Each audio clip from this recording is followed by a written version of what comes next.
Michel Foucault. You've probably heard the name, right? He's one of the most cited thinkers out there. But what was he, really?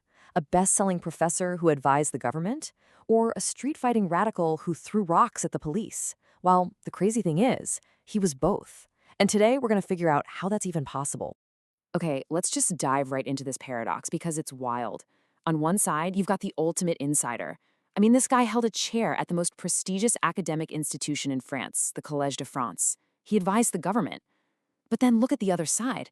This is the same guy getting arrested outside a prison, swinging an iron rod at a protest, even throwing rocks at cops?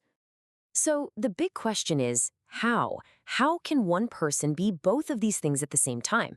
Well, to get a handle on the man, you've got to understand the world that was basically exploding all around him.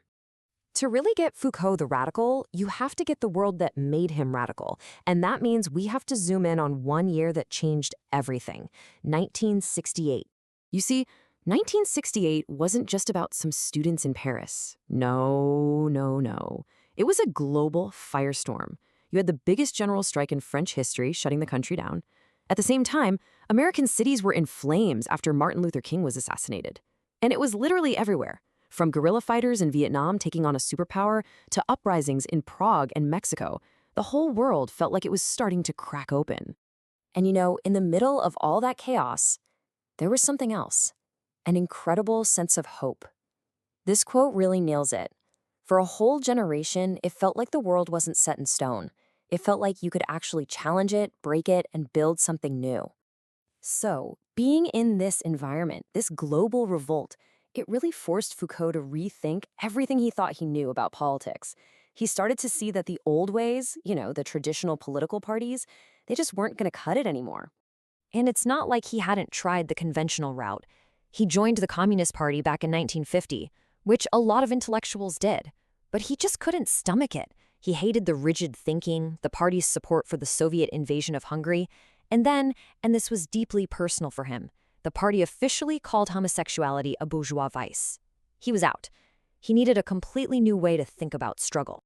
And this led him to a truly radical insight. For Foucault, politics wasn't just about what happens in government. It was everywhere. It was in the classroom, the doctor's office, heck, it was even in the argument over who does the dishes at home. Every single interaction is a relationship of power. He realized the personal is political. And this right here, this is classic Foucault. This is his signature move.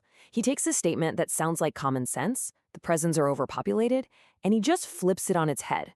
He asks, what if the problem isn't the prisons? What if the problem is the society that's over-imprisoning its own people? All of a sudden, you're not talking about building more cells, you're talking about power. And this is how he squared that circle, that paradox of being the professor and the radical. He didn't see himself as some kind of general leading a revolution from the outside. He came up with this idea of the specific intellectual. Think of it this way. He was an insider who used his expertise, his special knowledge, kind of like a security clearance, to expose the problems inside the very systems he was a part of, the universities, the hospitals, the prisons. Now, here's the crucial part. All this activism wasn't just a side gig for him. It completely reshaped his academic work. It's what led directly to his most famous and, his most controversial ideas. You can actually see this shift happen in his methods. His early stuff, what he called archaeology, was like taking a snapshot of a historical period. It just described the rules of thought. So it would say, okay, back in the 18th century, this is what they considered madness.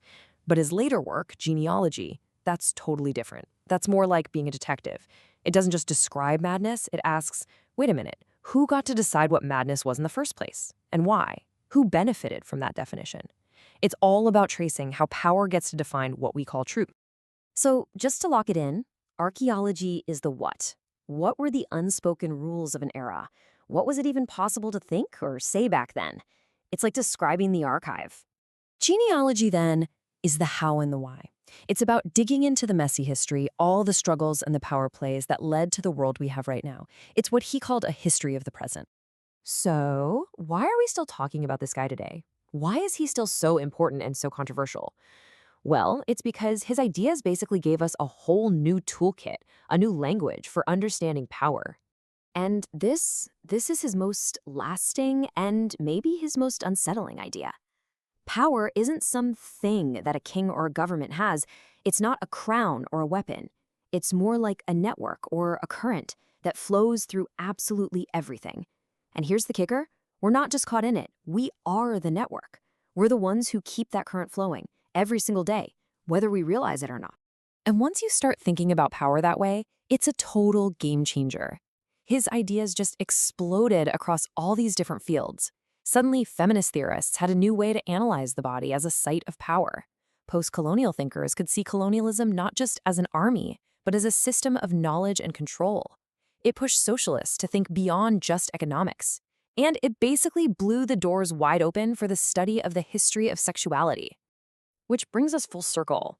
That paradox we started with, the professor and the radical, it wasn't a contradiction at all. They were two sides of the same coin. His academic work wasn't just some abstract exercise. As he says right here, his work came from seeing the cracks, silent shocks, and malfunctioning in the world around him and trying to figure them out. In the end, the professor was the radical, both of them driven by the same impulse, to find the cracks in the system. And the question his work really leaves us with is a simple one. He spent his life looking for the cracks in his world. Where do you see them in yours?